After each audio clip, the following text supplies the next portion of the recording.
En midnattskväll då solen går ner, vi hör en röst så klar. Den kommer lite Hello, närmare everyone. och Welcome det to så American Girl Talk. It's a podcast where we dive into the beloved American Girl series and inevitably hyperfixate on a historical tragedy or two along the way.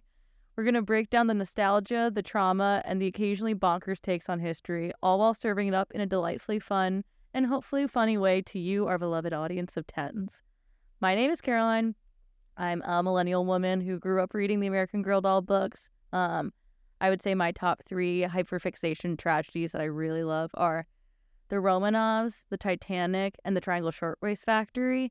And sometimes I'll slot in the Oregon Trail for the Triangle Shirtwaist Factory, just like on occasion. But those are three events that like deeply got me into Wikipedia when I was young, and I've never recovered since. I read all the American Girl doll books growing up, and I really, really liked kind of them. I only had one doll, tragically, but other than that, like, I'm just a little history nerd, and I'll turn it over to my co-host, Celia. I'm Celia. I would say, I'm a zillennial. I've got the little cusp. I was a millennial for a long time, and then they said, you're Gen Z now. But I feel like I'm too old to be Gen Z. I'm the youngest 26-year-old in That's the world, true. I think. My top three tragedies, I was also a Titanic girly. I was deeply interested in Pompeii. I saw a lot of those exhibits at like the museum. And then I was an Oregon Trail girly. Started with the game and then became a deep. Also, the wreck of the Edmund Fitzgerald. What is that? I have no idea what you're talking about. Okay, so in Lake Superior, which touches Minnesota, Oh, so which it's will relevant. be relevant later. Foreshadowing. A boat called the Edmund Fitzgerald very mysteriously capsized, and there's a lot of theories about what happened to it, but nobody actually knows. And when was this? I don't know. And he just gives I us wasn't that obsessed with it, So I don't think that... but there's like a really good song called "The Wreck of the Edmund Fitzgerald." Sing it to us. And the wreck of the Edmund Fitzgerald. Wow. And there you have it, folks. Some new lore for you to get under. And I had a Julie doll, and then a Just Like Me doll. But I didn't read the books as much as you did. Yeah, so we kind of wanted to start doing this podcast because, honestly, we've been at group parties and like bars and stuff with friends, and we found out that just a bunch of millennial women either were obsessed with the American Girl doll books, the Dear America books, the Royal Diaries, and we all kind of would just sit there and talk about them a bunch, and we were like, what if we like channel this energy and like met people actually out when we're at bars instead of talking about dolls, and we just made a podcast where we talked about dolls and their stories and American history instead. We were like, what if we took the social element out of this and we sat in a room together and deeply dissected these books for children? Yeah, because it's been fun talking to people about it, but we're like, what if we like removed the other people from the conversation and it was just Celia and I talking We were like, about I it? think there's too many other opinions coming into this of people who aren't as, deeply hyperfixation coded as we are. And we were like, it's for us. Yeah, and so we're covering the American Girl dolls first, and if you guys like it and it goes well, then we'll cover other things, but baby steps. And we've decided the way that we're going to cover them is the order of which the stories came out, not the historical order. One, because it just seems kind of like it'll be an interesting take to see like how the storytelling evolves as the dolls gain popularity. And two, because I don't think we're ready to cover Kaya yet. It seems like that's going to take a little bit of like podcast preparation and practice before we get to Kaya, and she would be the first one. So it was more of a personal choice to start with Kirsten Larson. I think it's because we're blonde. It is because we're blonde, and it is because the Nordic energy of Kirsten just like streams through our bodies. She called to us. She did. Her little face, her little loopy braids, Like a little doll. And I do kind of feel like Kirsten is slightly a forgotten American Girl doll. Like, she's not like the one that you think about. Like, I feel like you think about like Samantha. I was saying, Brat. Felicity. Brad is crazy. I feel like Felicity is who I always wanted her and I never got her as a doll. But yeah, I feel like there are dolls people think about before. Yeah, because Pioneer Life is kind of bleak. Also, as much as she is like a quintessential little blonde doll, there are now other ones. And I feel like by the time in which like I got into American Girl dolls, it was like she was the least interesting blonde doll to pick, if I'm being honest. So I was like, okay, yeah, Pioneer Girl, cool. I mean, I think the thing that you know most about Kirsten is her hair loopies. Well, they talk a lot about it. Oh yeah, we're gonna They talk a lot about a blonde woman in book 2. They love in book 2, which we'll get to. They love a braid and they love a hair loopy and they love that she is blonde. It's a hyperfixation of its own in that book. But we're starting with book 1. And so we're gonna the way we're gonna try and do these episodes is we're gonna go through the books chapter by chapter, you know. And I will do a caveat that we have discussed. This is not a sentimental look at the series. We're gonna razz them a little bit. We're here to read them and have fun as adult women reading children's books. So if there's a sentimental moment that actually does strike us, we will talk about it, but we're not looking for over sentimentality. Like, we're adult women reading books meant for 9-year-olds, and we're going to be very honest about that. Yeah, honestly, like, I think I'm excited because I know we've talked about it, but I think you have a little bit more too of like a nostalgia for it, whereas I sat down and I read these books for the first time 2 weeks ago, and I was like, wow, what is this? What is this? This is great. Well, and I don't fully remember if I read all the Kirsten books growing up. I know I read Meet Kirsten because, trigger warning, Marta, I remember that deeply in my soul. But I don't remember what happens at anything beyond Kirsten Learns a Lesson, which is the only other book we've read so far. So maybe my memory will be jogged as I read them. And you'll be like, oh. But yeah, to your point, she was one of the more unpopular ones, and I didn't own her, and so I think I got library books of hers, and I feel like someone stole the rest of the series, and so I don't know if I fully read. Like, I don't know what happens in Changes in Kirsten. Changes for Kirsten, not in Kirsten. That's For Your Body and You by the American Girl Dolls. And we'll get there. We would love to talk about puberty with you guys. I will say, I think I maybe read her Christmas book because I very much remember the candle hat. Maybe it's not a Christmas book, whatever holiday. No, it is. It is a Christmas book? Yeah, and look, I do think that also brings up a good point that if we remember anything about Kirsten, it's that her hairstyles are the most, like, prominent of all the American Girls. I will say there's a reason that the American Girl hairstylists get paid $110,000 a year. Oh, yeah, that's crazy. I think that's really cool. That could be our next career evolution after this. Yeah, American Girl Doll hire us to do doll hair. Hairstylist alert. I know how to do exactly 3 things to my hair. Curl it, straighten it, and braid it. We could do the later. We'll get to it, but Molly does the like pin curl things. I would love to learn how to pin curl my hair. Yeah, she like there's a whole like literally I think a whole book is dedicated to Molly learning how to like pin curl her hair and then being like, you know what, this is a lot of work, and I'm like, relatable. And you go, and then I'll never take care of myself again. But for now, we're starting with Kirsten, the Swedish American girl, and so we're just gonna like get into it. So like without further ado. Kirsten was the first American Girl doll in the series. She was of Swedish descent, and we kind of start her story off with a boat ride. And chapter 1 is called America. And so we start off, Kirsten and Marta are kind of sitting on the dock. They see green in the distance, and Kirsten's like, there's America. And Marta is like, oh, it's so beautiful. But they keep mentioning how frail Marta is. And they're like, her friend's thin hand. And like, Marta was shivering. And Marta's chapped like lips. And I'm like, this woman's built to die. This child. This child is built to die. But Marta is really pretty. I remember when I read it being like, damn, that girl has a beautiful long braid. And I hope to be like her one day. Little did I know, I was already older than Marta would ever be at the ripe age of 10. What are they, 9? They're 9, yeah. So they're 9 years old. They've been on the ship for 3 months. And they are like, hey, let's just go like hide in a large rope coil while this storm comes on board. So Marta and Kirsten go into this like little coil and they hang out and they're talking about like everything they're going to do in America. And Marta's like, one thing about me, I'm going to eat apples in America. Yeah, I did like that the first thing that she said was she was like, a delicious apple, maybe some cherries. And I read this book while eating an apple and I was like, I should have done that.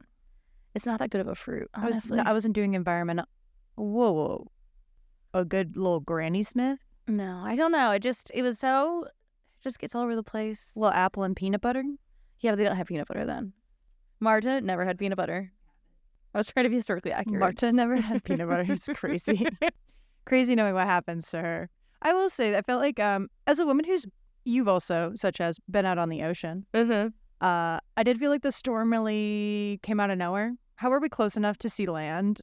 And then within like moments, it was like, this is the worst storm we've ever encountered. Get below deck or you'll be washed overboard. Oh, yeah. And so, yeah, Papa comes on board and he's like, what are you girls doing up here? Like, it's about storm's about to turn, and he whisks them downstairs. Papa alert.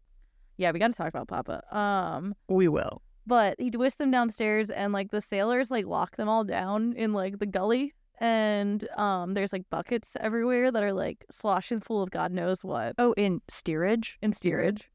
And Marta goes back to her bunk with her parents. Kirsten goes and like crawls in bed with Mama, who's absolutely ill. Could you imagine being sick for that much amount of time on a boat, and then being like stuck underneath,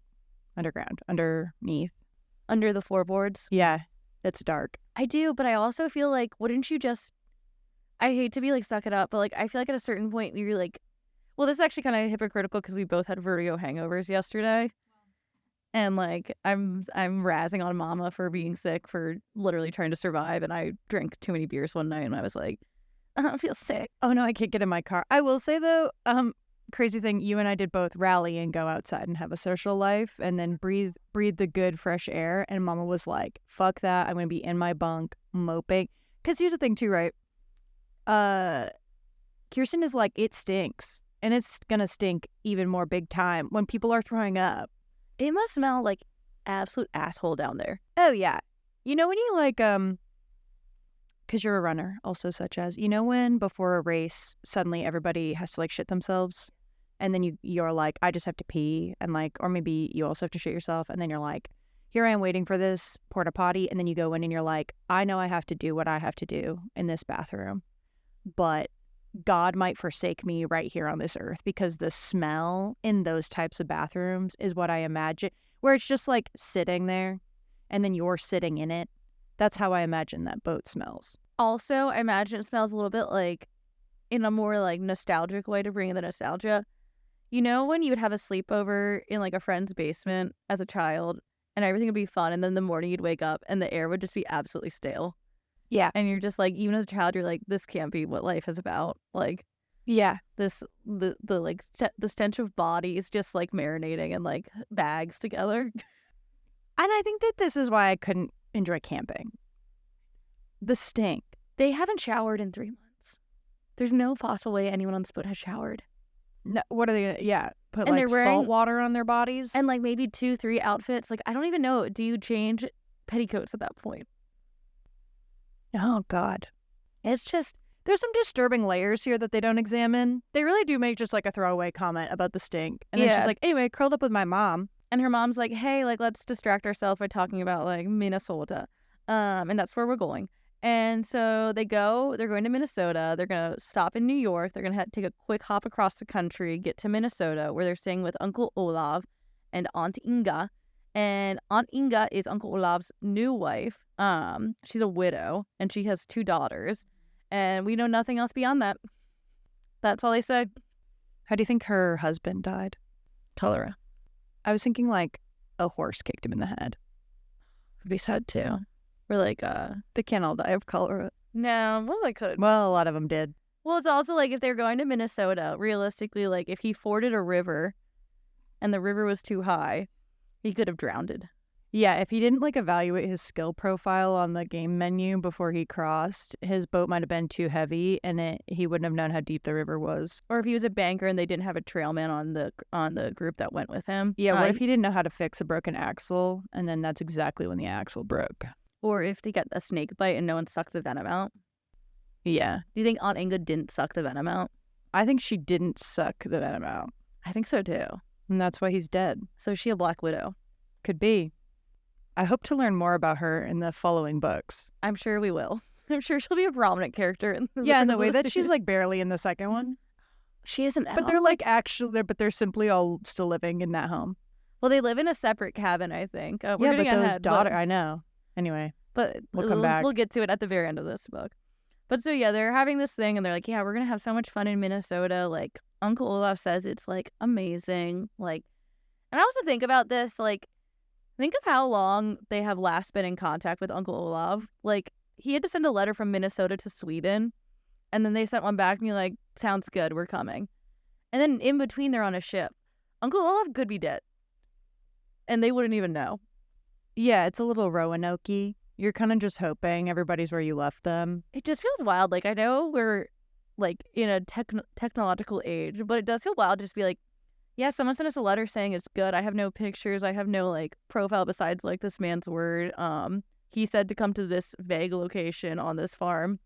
I'm just gonna head over that way. I was gonna say, just to be clear, I will put on directions to get home, even from places that I know. I know it's fun to watch a little bit. Yeah, I like to know the time. I like to see where I'm zooming to. I like to know exactly what the timing is going to take me. But if you gave me a vague location and nothing else, I'm not getting there. I'm not showing up. I know. I even think about when I was like a wee one, first starting off in the world of going to the mall. Yeah. Okay. Yeah. Before cell phones were really a thing, like when I was in like 6th or 7th grade, my mom would just like drop me off. I'd be like, I'm meeting Liz at Nordstrom's at 3. And mom would be like, bet, like I'll pick you up at the movie theater at 7. Sure. And nothing. I wouldn't even have like not a care in the world. My mom would just, and like my mom didn't even wait for Liz to show up. I was a like 12-year-old hopping out of a car, walking around Nordstrom's by myself, and like I'm alive and that's fine. But like now, as a fully grown adult woman, I would be so nervous if I told you to meet me somewhere I didn't have my phone. Like, how will she possibly find me? I have to say, honestly, like, not to be dramatic, there was a time you and I went out with some of our kickball friends, and my phone literally stopped working. And I was so, like, panicked about it because it was like my phone wouldn't turn on. I knew I needed the code to get into where we were going, and I was, like, running slightly behind. So I was like, I'm, like, fucked. I'm going to have to, like, hope the door guy believes me that my friends are down below, because I was like plugging my phone in. It was like fritzing out. And I was like, okay, it's over. This is the dark ages. This is Even where though I knew ceased to be. exactly where you were, I was like, I'm never going to be able to speak to Caroline again. I know. And the whole point of this book is Kirsten does not have a cell phone. And I think that's actually like the key theme is like, imagine if she had a cell phone. A lot of things would be different if Kirsten had a cell phone coming up too. What kind of things do you think she'd put on Instagram? I think Kirsten, she would definitely put like pictures of like horizons. Oh, for sure. Which is what I do. Do you think she'd be like bucket posting? She'd be like bucket update. And then she'd post update? like, yeah, update. No, I think Kirsten might be a little bit more like, because one thing that we know about Kirsten is she kind of is very lonely. Despite having a giant family. Despite having a giant family, Kirsten's constantly like, oh, to have a friend would be great. Oh, should we explain her family makeup? Oh, yeah, we should do that really quick. Okay, so we got Mama. Got Mama. Sick woman, with heart, though. Okay, one thing you'll notice this, Papa is like kind of like a little bit, I don't want to say abusive, but like he constantly kind of does that thing where it's like, oh, you just have a really strong heart, so like suck it up. Like he talks about people's strong hearts so much in a way that if I were on a trip with Papa, I'd be like, shut the fuck up about my strong I've heart. got some Papa commentary for later when the bad thing happens. So Papa's a little bit very like Nordic man energy, I guess. Mom is very much just a wife, unfortunately, I think. Yeah. And then we got brother Lars. Mm-hmm. And Lars comes up first in this next part of the first chapter where they're finally like on board the ship. The storm has passed, and they're like, "Oh, we're gonna go on shore now." And then the Lars is like, "Well, I've been talking with the sailors, and they say that we have to go to get a health inspection to make sure none of us are sick." And then Peter, who's Kirsten's youngest brother, who's 5, who has absolutely no personality to date. Yeah, he is. It's being annoying. Yeah, he's gonna be a rascal, I think. Every time he shows up, I'm like, first of all, shut up. Kirsten's just a middle kid between 2 blonde brothers. She gives middle kid energy. She does, as a middle kid myself.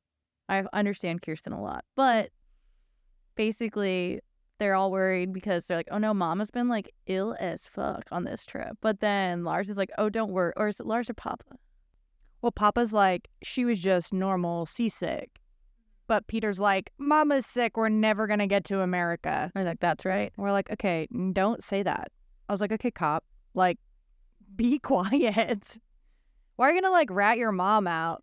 They're going to investigate you. They don't want you sickos coming into the country. Luckily, they probably don't speak Okay, Swedish. Can we talk about this? Yeah. I feel like they buried the lead on the fact that they're all speaking Swedish. We're just reading it as English. Yeah. Until way later in the book. I feel like they should have thrown in a few, like, so we'll get to it eventually, but in Josefina, they do like Spanglish in the book a little bit, Sure. where it's like Josefina will be like, Papa, have you seen my muñeca?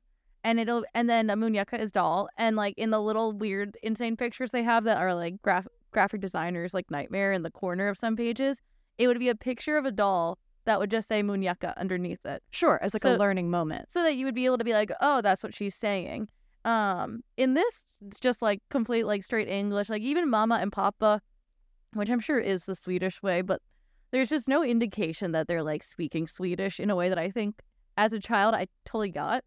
And I feel that way in the Correct. second book too. Yes. Where it's like, I'm not speaking English. I'm like, oh, I'm reading it in English. So like, what's the holdup? I'll save my larger thoughts for the second book. But yeah, I think there was a moment where there's like a throwaway line in this book where it's like, oh, I don't speak like, she's not speaking English. She just like draw a picture, right? Well, we'll get there. But like, I think I had to go back and be like, oh, they're not speaking English here. And I agree with you. I think even like a throwaway like term of endearment or like using like Swedish words for like mother and father instead of like mama and papa might have been a way to clue us in. Because like, yeah, I don't know. I thought it was very interesting. Yeah. Also, like, I don't feel like I properly understood how much English versus Swedish the parents speak either. I think they speak like none. Right. Which is also like, it seems like a little curious that they don't. Well, where were they They've learning been on this English? goddamn boat for so long. Nobody on that boat speaks English. No, they're all just a bunch of Swedes underboard, little Swedish fish. But they're stacked on like top of they're each bringing other. like imports and stuff too. I know it kind of felt like a smuggled ship, and I know it wasn't, but kind of the way it was. It's like the goods are important. You people go below. Yeah, you guys are just like collateral. Exactly. Thanks for paying your way, but the thing that matters here is the fish. the fish. The fish. The fish is where it's at. Yeah. And so they're basically this, and like they're a little bit worried that Mama's sick, but Papa's like, no. Like seasick, not a big deal. What you have to look out for is typhoid or cholera. And we're like, uh-oh, that sounds big, but probably won't come up at all. Famously, illnesses that kill people, which is what Papa says. Yeah. And so they're kind of letting you know that like there are diseases out there. But then it And turns some out of them are bad. yeah, health inspection, Not a even problem at all, actually. they're like, we saw him, he's done. No, like not even. You guys look healthy and blonde. So when I was growing up, we had a whole, like, I think a whole spring trimester of school was dedicated to immigration in America. And it was like Ellis Island. Oh, Like, yes. This is it. Like a slight hyperfixation of mine for a while. I grew up in Maryland.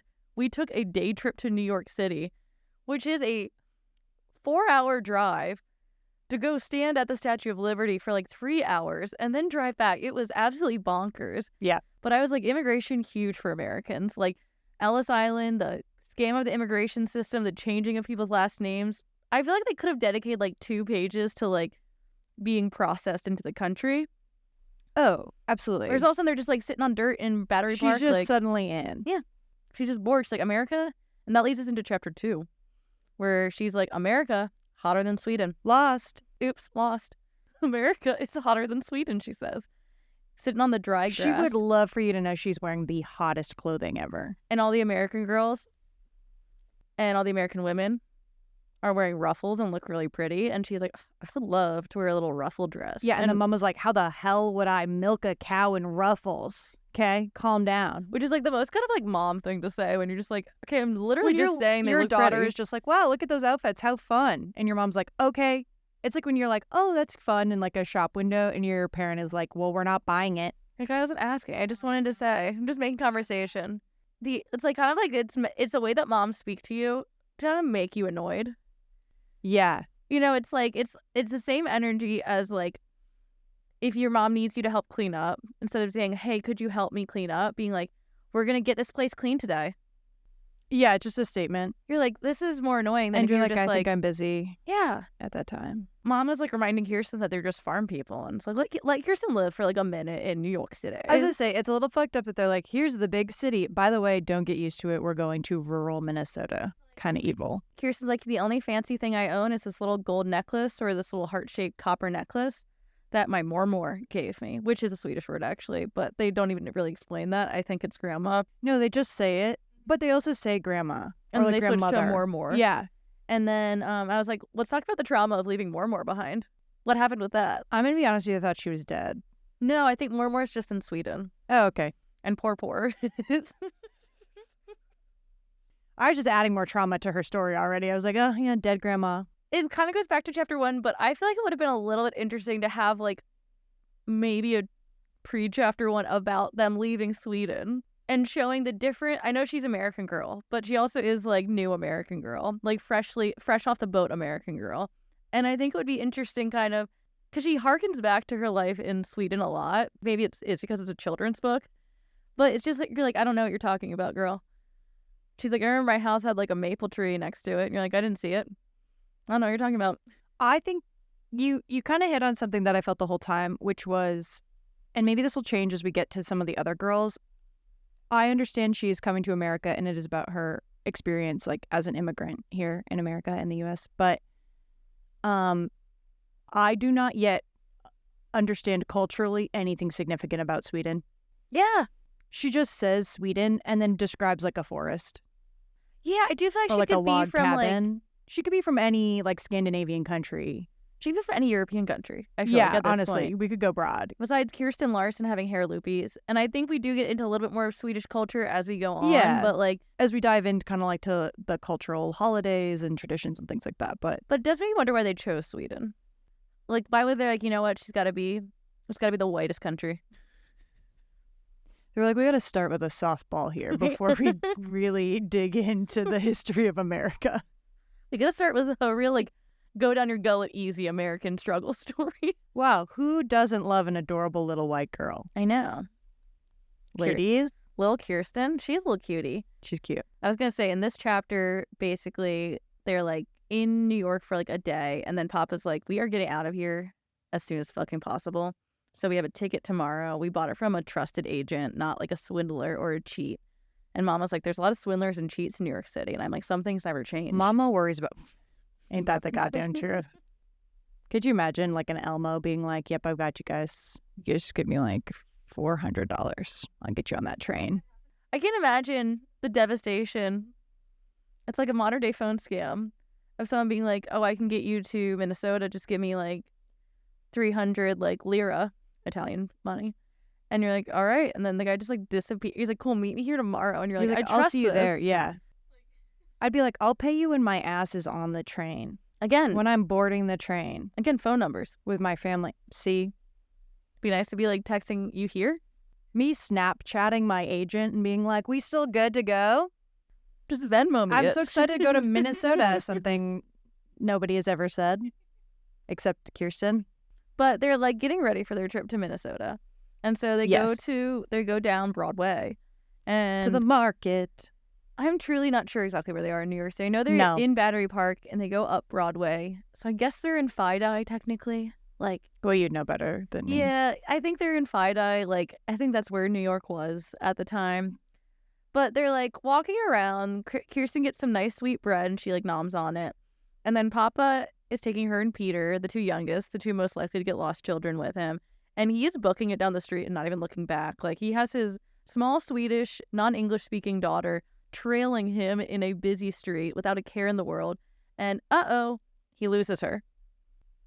Can we talk about the fact, though, that the way she describes it is like she's never been someplace busy in her whole life? I bet that's true, though. But what about like going to like a port to leave the country with like a big ship? That's true. That was my only beef with the scene. I was like, girl, we didn't learn how to hold hands in a busy place not to get lost. It's like a little embarrassing. I know, but who among us didn't get lost in like a grocery store as a child?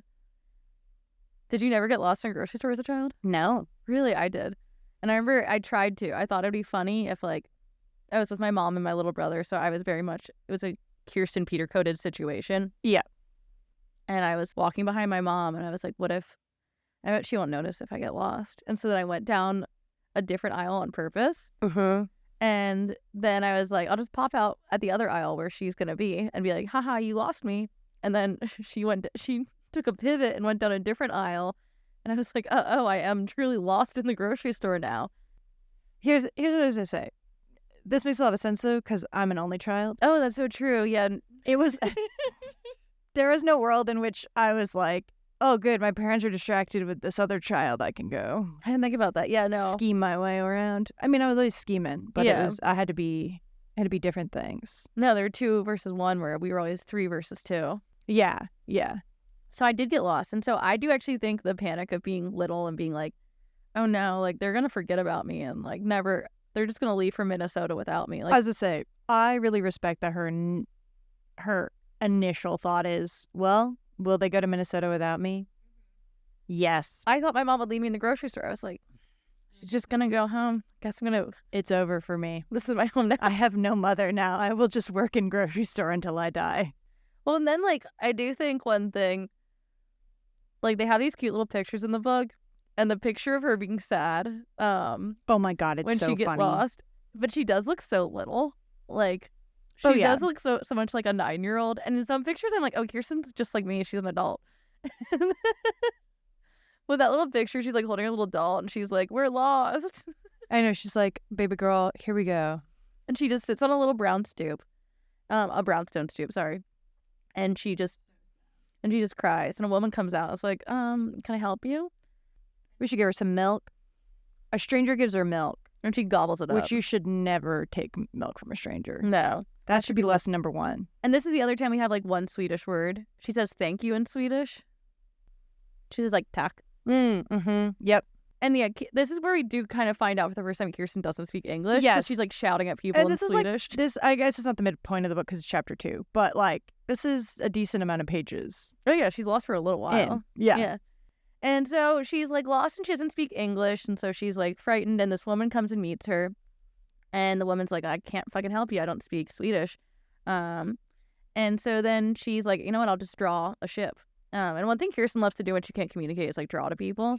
And honestly, the picture's pretty good. It was we a get good a little picture. illustration in the corner, and it's a pretty good stick figure boat. It is a nice boat. It's better than I think I could have done at 9. Yeah. And so the woman's like, I got you, queen. I can take you home. So the woman walks her back and she sees Mama at Battery Park. And then they're like, how the hell did you get back here? And she's like, that woman helped me. Woman, gone. Yeah, immediately gone. She's a ghost. I think there's a lot of ghosts helping these American Girl dolls out. It was Betsy Ross. Being like, welcome to America, Kirsten.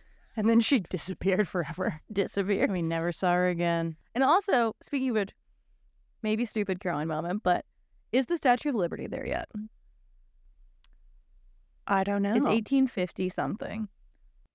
So let's see. Statue of Liberty. Oh no, not even there. Not even a thought yet. 1876 is when it was started, and I think this is like 1854. Yeah. So they're just like, She doesn't even understand the concept of liberty yet. why come to America if you can't see the Statue of Liberty? Well, she can't miss what she doesn't know about. What if a time traveler was like, you're going to see something so crazy here? There's going to be a giant woman I standing think she there. lived long enough to know about the Statue of Liberty. I hope so. It was only 20 years later. She's 9. They didn't live that long back then. Especially on the prairie. Yeah. So what, 29? Well, speaking of people not living long, we're moving on our journey. Are we going across the new land? Yeah, we're gonna zoot right across the new land. So they're leaving New York. Kirsten says, "Hey Marta, like we're leaving today. Are you guys leaving today?" And she's like, "No, we're leaving tomorrow." And Kirsten's like, "Oh no, that makes me a little sad." And Marta's like, "Yeah, it makes me like incredibly sad." Marta really doesn't have a personality besides being like devastatingly sad. Really depressed. So average millennial. Exactly. She does literally say, or maybe we won't ever see each other again, which I immediately copied out of the book and put down. Well, and it's described as she like bites her lip and is like fighting back tears. Maybe we won't see each other again. You're like, okay, I think it's going to be fine. And yeah, and Kirsten's like a plucky girl. So she's like, maybe we will. And she's like, we're going on a train. And Marta's like, I heard trains are the scariest thing ever to exist. Yeah, everything's bad. Also, it's not clear to me if Marta and her family are like also going to a farm. I think they are going to Minnesota too, on a farm. Well, right, yeah. I think all the Swedes went to farms in Minnesota. All of them? All of them. It's interesting. Makes a lot of sense about Minnesota. Mayhaps some went to farms in Wisconsin. So true. Dairy City. Dairy State. State of Dare. Sure, Dater. But basically they're like, Kirsten's like, well, you know what? Like, here's what we can do to preserve our friendship. When we look at the sun directly, we stare directly at the sun. We think about each other, and I'll say a little prayer for you, and you can say a little prayer for me. And I'll be like, God bless Marta. And then Marta's like, I'll be like, I miss Kirsten. I was like, damn, Marta. Yeah, she's like, I mean, I could also do that. And then I'm going to think about you. I'm going to pray about you. I'm going to pray and I'm going to hope that you're there and you're also looking at it. And I'll never stop looking for you. And they just keep looking. And I feel like the sun is an interesting choice. It's usually the moon. I also was like, what came first, the American Girl doll sun metaphor or the we'll both look up at the same moon and stars? Because I'm so certain this trope has happened before. And I was like, so whoever wrote this book is like a romance novel girly, okay? Because she was like, no moon and stars. These little girls were looking directly at the sun because they didn't know better back then.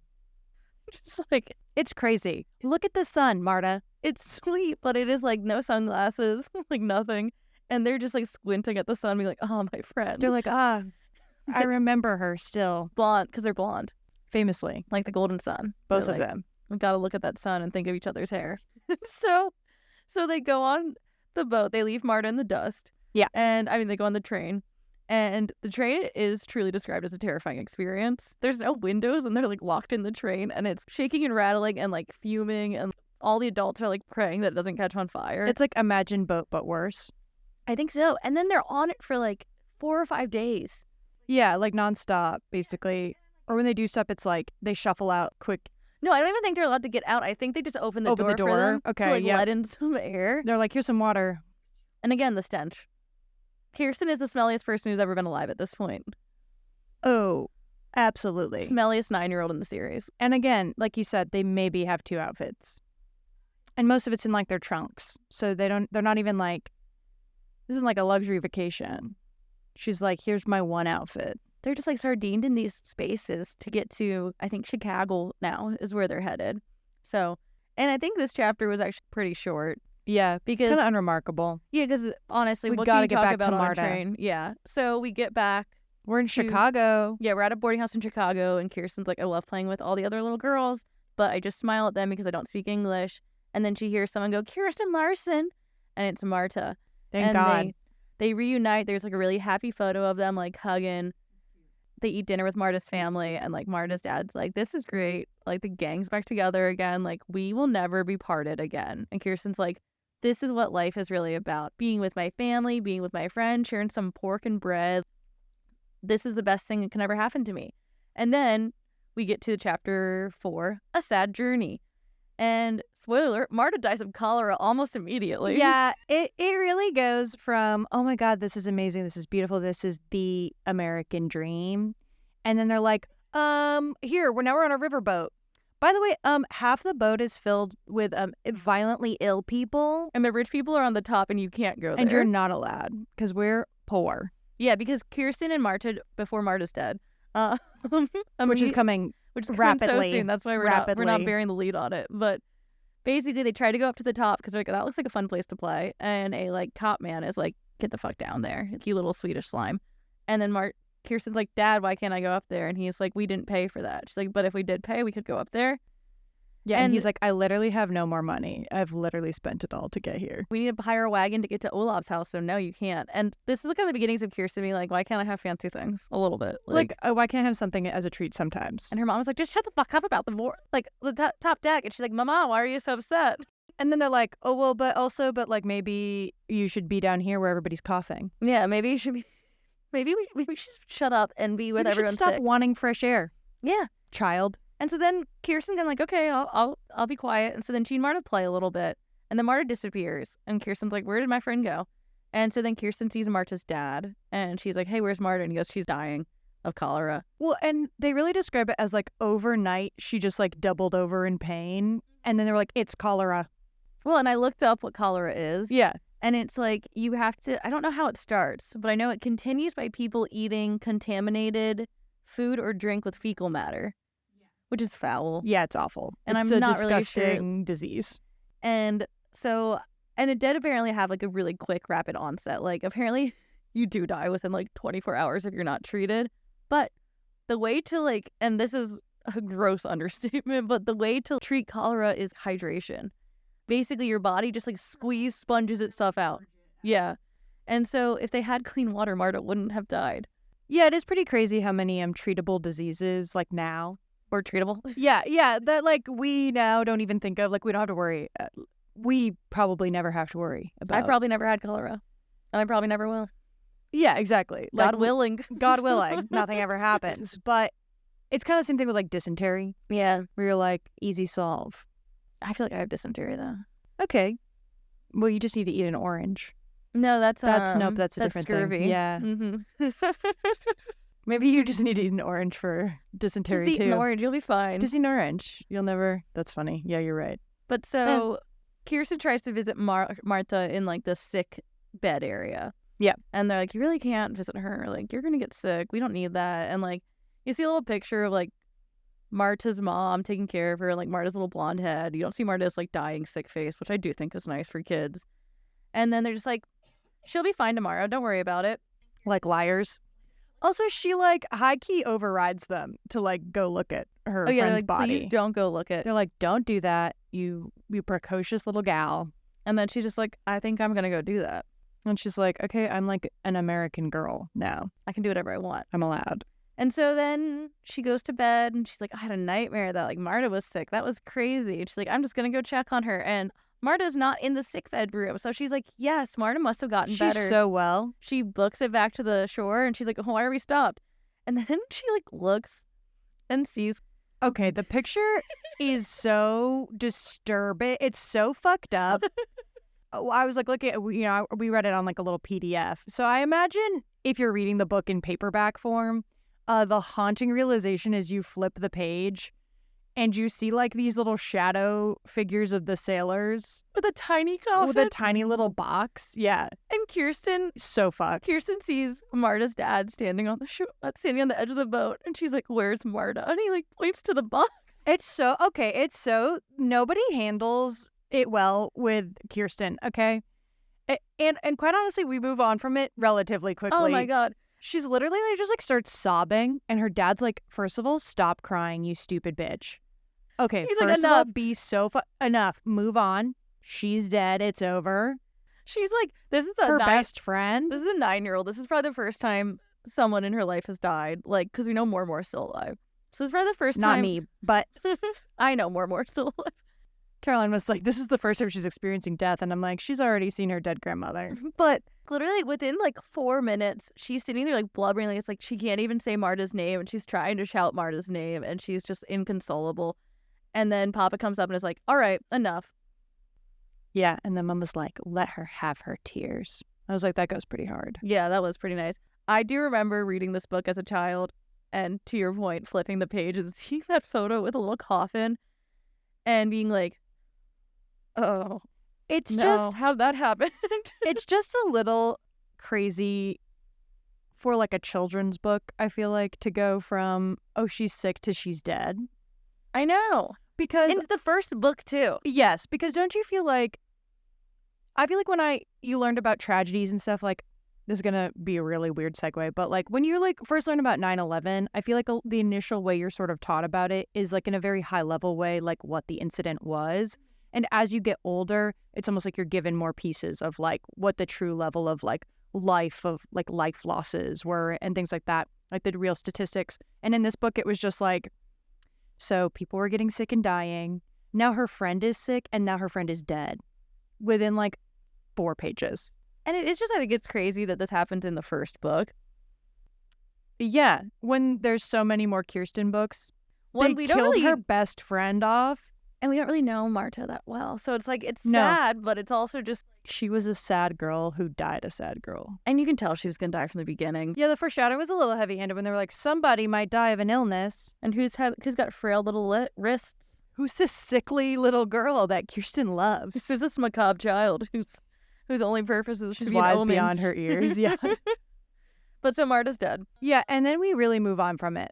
Well, I will say, the one thing that was so bleak in the beginning of the next chapter is they get to Minnesota, finally, and Kirsten's like, everything's wet, everything's cold, I'm so sad, my best friend's dead, and it's too cloudy to even see the sun to give her a prayer. Yeah, it's fucked up. And then she just says to, like, the ground, God bless you, Marta. Oh, also, I'm sorry, when she's like, where's Marta? Marta's dad is like, she's in heaven now. Does Kirsten even have a concept of heaven? I don't know what Swedish religion is, Oh, I think they're Christians of Lutherans. some kind. Yeah. but don't quote me on that. Yeah. They don't actually spell it out, or they haven't yet. No, we will, Her though. religious affiliation. With the Christmas hat, I think we will get a little bit of a teaser. A little more insight. But it's probably going to be generically Christian, I'm But they don't guessing. really believe in a Christian god of some kind. They must. But yeah, Marta's in heaven, not on Earth anymore. Marta was in America first. But God was obscuring her from Kirsten. Day one, Minnesota, she went, yeah, no thanks. He's like, you can't pray to her He's like, I anymore. don't think so. Goodbye. Block those first. You've been denied. So they're there. Part of me is like, how are we not checking Kirsten daily now for cholera now that her best friend, who she's just like constantly around? Okay, I also thought that I was like, shouldn't there be a little more panic because they spent like the 3 days leading Eating up the to same her, food, yeah, like, eating the same hanging food, out. hanging out, running around, being around other sick little kids. But no one's sick. Kirsten is God's strongest soldier. Everyone's fine, and they arrive in Riverton, Minnesota. Oh yeah, I looked it up. In 2022, they only had a population of 117 people.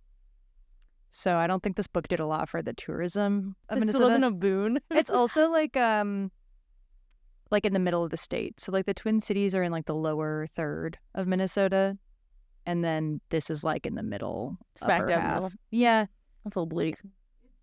Have you ever been, guys? Sydney? Not Sydney. Sorry. Who? Guys, Celia is from Minnesota.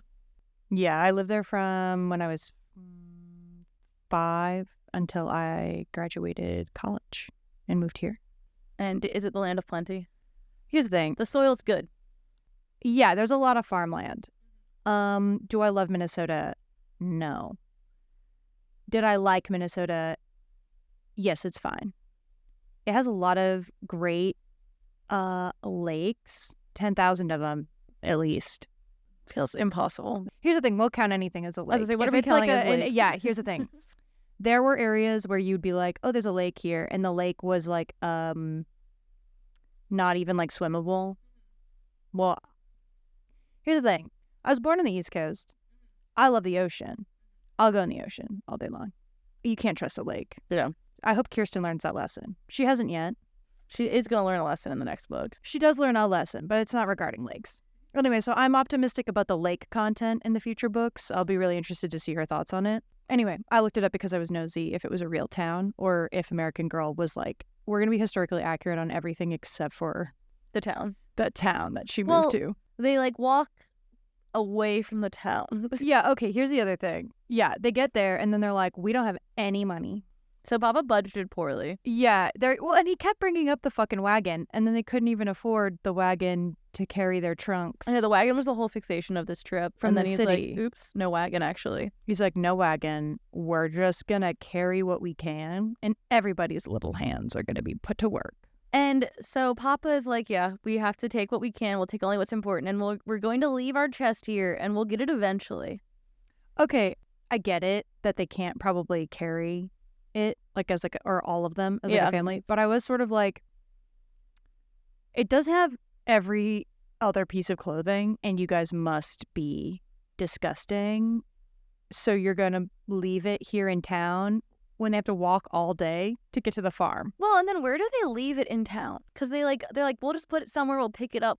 They're It's just like leaving a on the side of the road, store like or something. a Yeah. storeyard for poor Swedish people to leave their belongings in till they can come back and get them. Again, I'm also curious how many other people were like arriving into town. There's just a lot of like information you're not given, and kind of back to your point earlier, which is they don't have phones, nor maps. Yeah. Or at least not that we're told about. And So they're just kind of vibing their way to the farm. They know generally where the farm is from town. Okay. And yeah, it just does feel a little bit like Papa fucked up. Because then Papa is like, you know what? We all have to use our hands. Kirsten, you can't bring Sorry, which is her little rag doll, which has been mentioned. Like, it's her safety blanket. Like She's a every 9-year-old. 4 Yep. pages, the doll has shown up again. And I'm like, quick question. Why can't she carry a little doll with her? I also thought that. I was like, couldn't she like tuck it into like... Put it in she's the wearing back like of a her little collar? like apron Yeah. thing. Yeah, back of her collar. Yeah. just somewhere Under like, her arm. tie it on the apron. She ends up getting handed like a bundle of things. So it's like, well, the doll could even sit on top of the bundle of items that she's carrying. Yeah, and so Kirsten is 9. Her best friends just died, and then she's in a And new Papa's like, country. your comfort, not my concern. Can't do it. I don't care. And so she like, there's another very sad picture of her like leaving her little doll on top of a pile of clothing Well, she's like shoving it into like into the trunk. into the painted chest. She's like, here you go. Enjoy not seeing the light of day, just like Marta. everything Kirsten loves ends up in a box. That's so fucked up. She's not allowed to have anything nice. She's like, I don't want to be an American anymore. Actually, everything bad that's ever happened to me has happened here. It's true. America's not like, she's gotten lost. Yep. Her best friend died. Yep. She lost her doll. Yep. And now she has to walk to a farm in the rain. And even Lars is like, this is pretty bad. pretty bad. Nobody's having fun here. So they like walk all day, and Papa's just like keeps asking people like, where's Olaf's farm? And they're like, that way. And I'm like, this feels, again, like a real leap of faith to be like, And do they even know? I mean, they do, right? Like, they come out and they greet them. they know approximately they're coming one day. Could you imagine living in your house and knowing sometime in like a, let's say, 3-week time period, 5 people are going to show up at your house? But you can't know exactly When, where, and you how. have to be ready for them. Oh, and they're ready. They are ready. But like, what if I brought 5 people to your house randomly? You were like, come visit. And I was like, okay, great. Me and my family are going to come Sometime in the month of January. sometime. One day. Just be like, be ready for us in January. I would be so deeply disturbed. I'd be on edge. You would never catch me not having an anxiety attack. It'd be every day. I'd be like, I don't even know if they're coming. What if they died? What if they never come? What if what if only one of them survived? What if they had a baby? That is like the Oregon Trail game. It Oh is. my God, what if they had a baby? Yeah, what if Mama was pregnant? She didn't know. And she didn't know. Because how would she? How would she know? Having Anyway. a sea baby. Okay, so they get to the farm. So they get to the farm, and everyone is like super psyched to see them, which is nice. It is like, finally, after this like long journey, like they have food, they have like fish on the table. Olaf is immediately like, come check out the barn. And Aunt Inga's like, no, we gotta eat. And I'm like, so man-coded versus woman-coded to be like, oh, like, come look at the barn specs. And she's like, no, let's feed these people first. And she gets a little like angry about it. Yeah, her face is described as being red and flushed when she says it. And like, which feels a little bit like just like an unnecessary detail that a child doesn't notice, but as 2 grown women reading it, we were both like, why is she so pressed about like feeding them right away? Okay, also the way she immediately follows it up by being like, after you guys get a good night's sleep, the men can get to working in the barn and the ladies can talk. Women do be talking. I do appreciate. And men do be working. And so they come into the house, and she's like, don't worry about your muddy shoes. The floor is made of dirt anyway. And then they're like, oh, but you guys are filthy. So they give Kirsten. Oh yeah, they're like damp. Mm-hmm. They're all damp. Because they've been walking in the rain all day. Yeah, disgusting. Which is also rife for colds and stuff. I think it's July, they say later. So it's probably hot and rainy. So like a nice little. So Like, it's just all bad. damp. It's just human stew. And there's 2 girls. There's cousin Lisbeth and cousin Anna. And Kirsten's, again, the middle child between them. Kirsten cannot leave the middle of any family dynamic. And so they're like, oh, you're wet, like you're damp. Let's get you some new clothes. So they give Kirsten one of Lisbeth's old prairie dresses. And so she puts on a little... That's what she puts on her American Girl outfit. Her signet. She ascends to the Kirsten throne of American Girl in her little blue, like, poppy Her dress. It's adorable. And Mama, like, trolls her around and is like, this is my American daughter, Kirsten. Okay, I literally wrote, why? Don't you recognize Kirsten Larson, my American daughter? And I said it was a missed opportunity to say my American Girl, and then with a trademark symbol next to it. I'm sorry. Why weren't we being more self-referential? And then one of those, like, unhinged little, like, tiny graphics of the American Girl doll, Kirsten. I think her doll, should have looked like her. Well, we don't know. American Sorry, it looks like Girl she's in doll. a box. Well, you see her once. Yeah, kind of. Her weird I little think she face. does look like her a little bit. She kind of looks... I almost said she looks like the doll that Kirsten has as an accessory, which would make sense. It looks like the doll that the doll She Kirsten kind has of as an looks accessory. like the doll that the doll has. I love that the dolls have dolls, too. Oh, yeah. does it That's end? big. That's a big concept. Do the dolls have dolls? Oh, Do they've the dolls, gotta. dolls have dolls? Of course. How many dolls can a doll's doll? We got to get down to Polly Pocket size, and then we can stop. Just like mini, like The tiniest little dolls. do the American Girl dolls have mini figs in their universe? Do the American Girl dolls have dolls? Maybe. That's a marketing opportunity. You can take that American The Girl. American Girl. We would love to know how many layers of doll we can have. How can we push the limit of dolls? When do we break the? Here's the thing that they missed out on. They used to have the coconut dog and the cat whose name I don't remember. They had magnetic mouths and they would have little accessories that you could like Oh, yeah, I remember stick that. Yeah. to their mouths, and it was adorable. But they never made like a doll. I feel like the dog and the cat should have had an American Girl doll accessory. Like a chew toy. Yeah, Like a Samantha chew toy. that's funny. Like her bow. Wait, Felicity has the bow. No, Samantha's a bow. She's Victorian. Oh, okay. Yeah. Well, they're all the same. We can pitch it to We'll them. get there when we get there. But the second day that they're there, the other girls, Elizabeth and Anna, are like, "Hey, it's not Samantha. Hey, Kirsten, why don't you come and see our fort? No boys allowed." And the amount of times they say that no boys are allowed in this fort, it's like fun at first, and then I'm like, okay, like, but Okay, here's the thing. They don't have brothers. They just have a dad. so why is he not allowed? Well, and it's like Well, he's not even their real dad. he's not even their real dad. So this might be like a psychological So thing for them. they're just anti-man already, and they're like, no boys allowed. So it brings us back to Maybe- what happened to their what original happened- papa. Something bad. But they're like, What if another man killed him, and they watched it happen? man on man crime. Man on man Boy crime. fights. We get that in the next book. Maybe that's why they're like, no boys allowed, because we know what happens when men fight. We know the ultimate punishment of a man's anger. So we're in this fort and there are no boys. Let's be clear, there are no boys, and if we see boys, then we hide. And can we talk about the fact, though, that in the illustration that we get at the end of the book, they're like, here's our fort, and they're just sitting in a tree. The layout of the fort doesn't ever truly make sense. No. I will say. I can't tell. They like go under brush, but then they're out in the open again. Yep. And I can't tell if it's like A clearing around a tree. I think it might be, but it's like I pictured it as like a burrow when I was younger, and it's very clearly not underground. Yeah, and then they're like, so they all have dolls, Yeah, right? except for famously Kirsten. not Kirsten. Kirsten's doll, not here yet. Mm-mm. And they're like, well, we all have places for our dolls to hide, so we have to pick one. And she picks one with like moss on it. And the thing is that, like, again, that's when I was looking at this picture. They're all sitting up on a tree branch. Yeah, it's a nice little picture. It's an adorable picture. Great place to end. But it's not really like a fort. No, it's not really a fort. It is just like a tree. Why hasn't their new dad built them like 'Cause a he can't. stick figure? Yeah, no boys allowed. He If probably doesn't even know If it's he there. knew where fort was, then And it's over. it's over. Then they can't have fun there anymore. And now they have to watch out for 2 new boys living on the property. So the fort is about to get a little bit more complicated. Also, I will say this. This book starts the trend, and because I've only read the 2, and then I've read one of Julie's books, but I don't really remember it that well, of the book just ending. Oh, yes.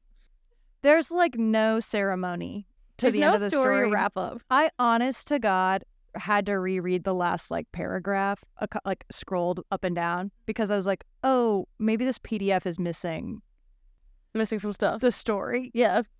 like the conclusion. Mhm. No. They're just sitting there, and then they're like, where's your doll? And she's like, it's not here yet. But I'm here. But I'm here. Ha ha ha ha. And Huh?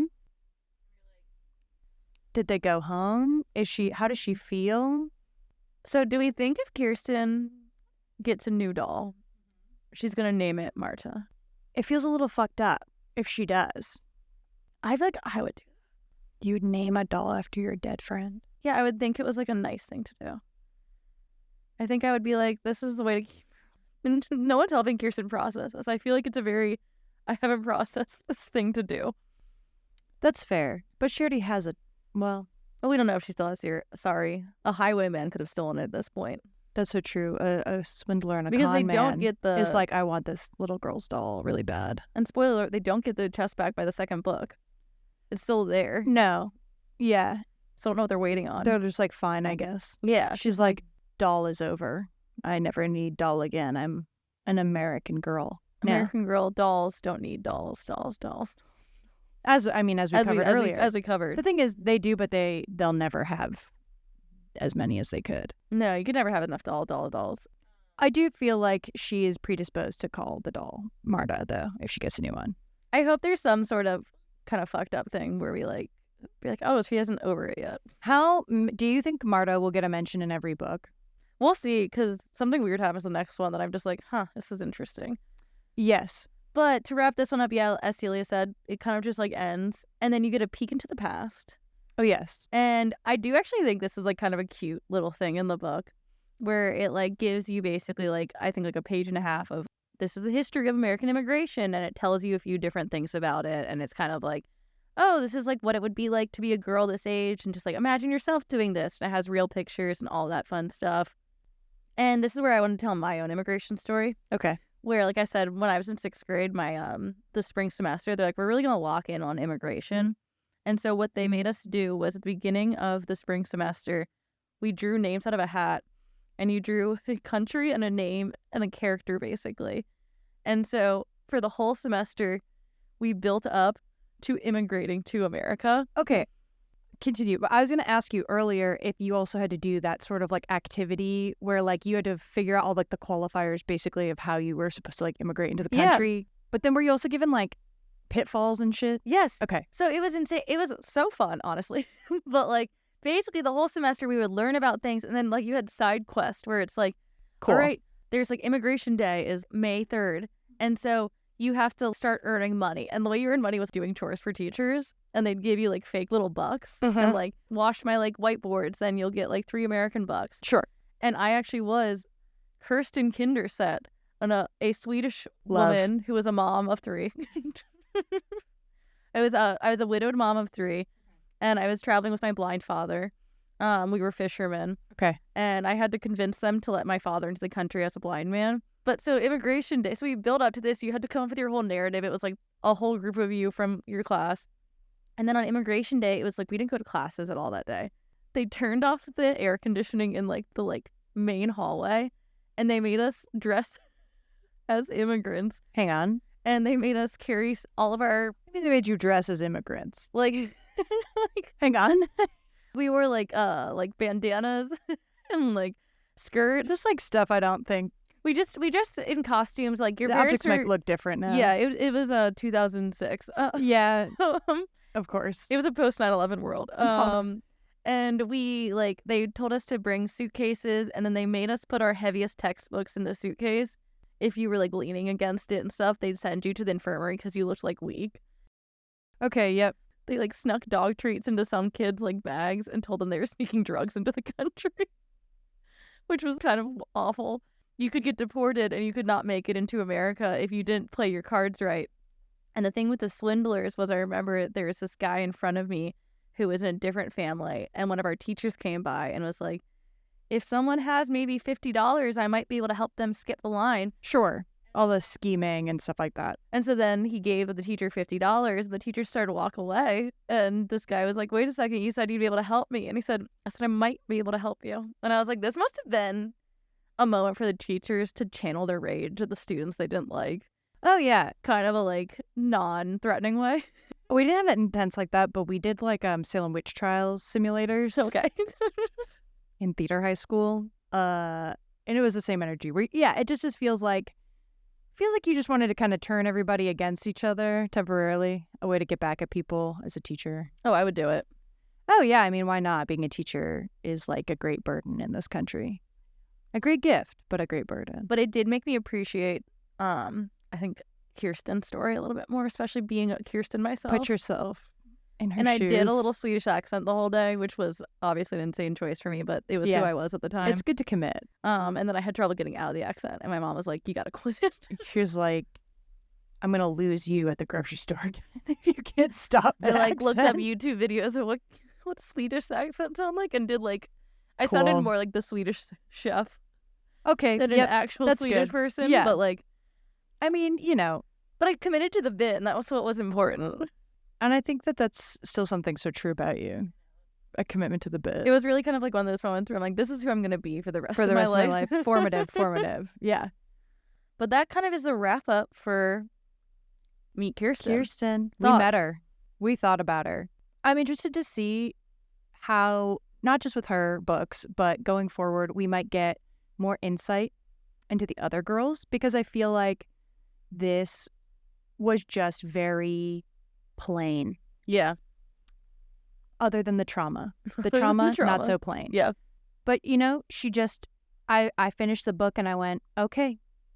We met her. I met that girl. I don't really feel like I know anything about her yet, though. I agree. I don't have, I couldn't give you, defining personality traits other than, girl and curious. I do think for Kirsten in particular, and we'll see as we read, and again, I don't remember if I've read everything, but I kind of remember certain personality traits about all the different girls that were distinct to them, that were kind of Yeah, famously brat. Yeah, Samantha's a brat. Molly's a nerd. Yeah. Better personality traits for some, but Julie's a hippie. Yeah, Kit is independent. Kit likes to reporter. write. Yeah, she likes to write. She Yeah. likes to travel with hobos. I agree with you. The other girls have things. Yeah, and Kirsten so far is just kind of insert girl. I was gonna say, it does feel like we started with her because she feels the easiest to maybe project. Yeah. Again, where we joked she's just a generic blonde girl. This will appeal to the masses. Which it was a cute little fun read, I think. But it is just kind of no one in the book had a personality. It's not, there's nobody particularly memorable yet. It's Not just, yet. Not yet. But next book. And it is funny because it is very kid book. Which duh. Right. But the way they describe and explain things is okay, because you're a little kid, you don't understand. She's never coming back. She's dead. Yeah. Again, the death is really just, yep, sometimes people die and you're sad. And it's just Did you have questions? move on. Move on from it. Marta's not here, except she lingers. Like I said, I'm really curious to see if she keeps showing up in the other books. When we have the holiday book, is it going to be and then I looked outside and saw the ghost of Marta floating in the distance in the snow. I was thinking about her. Prairie ghosts are a thing. So. Do you think there's any, I was going to say, do you think there's any ghosts in the American Girl doll books, canonically? I feel like there might be. I'm there might be hoping. an Addie, and I'm not sure. That feels right. I feel like Addie's in an attic at some point. And she sees a ghost. And she sees a ghost. I feel like I've seen a picture of her holding a lantern, Ooh. But I'm not sure. That could have been completely. We'll find out soon. You might have just made that up. May have made it up. Who could I have known? might be straight up lying to you guys. We'll see. But all right, well, guys, this is the first episode of our podcast, and if I know anything about creating podcasts, it will be the worst episode of our podcast. Absolutely. So if you thought this was even moderately good, tune in because it's just gonna get better from here. Imagine this: we set the bar so far on the ground that we can elevate it every time. Imagine this: we're not even sure if this episode recorded right now. We're sitting here talking in a room, bright light shining on us, just like the sun on Marta and Kirsten that they were looking at. 6 suns on us right now. There are 6 suns. And we're praying to God that those girls could worked. never imagine that many suns. So if you liked it, here's the thing. We would love to learn a lesson with you and with Kirsten on episode 2 when we read book 2. Kirsten learns a lesson. And this one's going to be really exciting because Kirsten meets a Native American. And it's handled about as appropriately as it would have been in 1988. As it would have been. When they said, yeah, this is right. They're you know what? We're just going to generalize. It's going to be bad. We're going to generalize, aggrandize, and make up a few things along the way. So I'll be interested to see the optics on it. And I'm excited for it. But thank you for tuning into our first episode. Thank you. I'm Caroline. And I'm Celia. And if you like it, then subscribe and do all that fun stuff. Like it, share it, evangelize it to your friends at the bar where you guys are also talking about how much you love American Girl dolls. Listen to it at the bar. Don't talk to people. Oh my God, put it on the touch tunes at your bar. Stage a hostile takeover and put this podcast on. Be it'll be over in an hour tops. You might not like it, but you did listen to it. And who among us doesn't know a Swedish immigrant? Point at the one next to you. Share it with your favorite Swedish immigrant. And ask them if we got the details Tag right. your favorite Swedish immigrant in the comments below, and we'll send them a personalized message. And also let us know what you think Kirsten's main personality trait is. And mine is white, I think. Yeah, I was going to say blonde. Okay. Because it comes up a lot more than her whiteness. Because everyone's white at this point. That's true. So. And everyone's not blonde. Because Lisbeth has brown hair. Boring, and she's tall. Embarrassing. Elizabeth looks like a 14-year-old. She's 11. It's okay. Anyway, All right, we'll see you guys next week. bye-bye. Bye.